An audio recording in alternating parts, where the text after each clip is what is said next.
Good night, Mommy. Good night, Mom.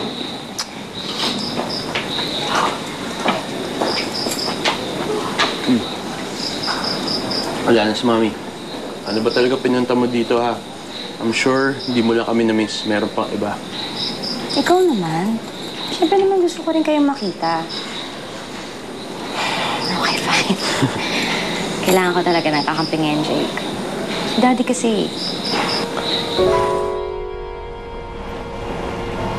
Kinausap ko na si Bianca. Itutuloy na niyang medicine. Nag-submit na siya ng application sa university. Talaga? Mm-hmm. Mas nakikinig pa siya sa'yo kaysa sa akin, ah. I guess it's my age. Tingin niya yata sa akin, Daddy. Salamat, ah. Dahil sa'yo, medyo nababawasan na yung pag-aaway namin magkapatid. Kahit papano, medyo nakaka-recover na siya sa mga nangyari sa amin. Napakalaki na ng utang na loob ko sa'yo. Bakit? Ano ginagawa niya ngayon? Ano pa ba? Nagbibinata. He's in love. So, illegal naman siya, di ba? Annulled na sila ni Mami, so he can do whatever he wants. Kung gusto niya mong babae, edi go ahead. Magsawa siya, di ba? Eh, pag nalaman ni Mommy, ano sa tingin mong gagawin niya? She can't find out. Okay ka rin talaga, no? Hinuhututan na ng babae si Daddy, wala ka pa rin pakialam. Matanda na siya, ate. He knows what he's doing, okay? Kaya niya nang bayaan mo siya. But the girl is so cheap. I'm sure he knows that. Parang hindi naman kilala si Dad.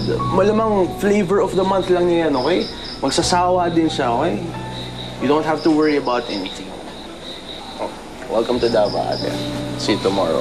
Good night. Good night. You know, I'll be more than happy to take care of the two of you. Marry me, Erica. Let's make each other happy.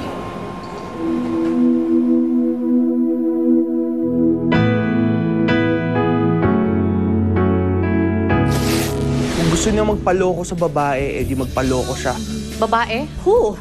Sino siya? Ito ang Ma'am Erica niyo. Siya naman, ang Ma'am Bianca niyo. Ano yung sabihin nito?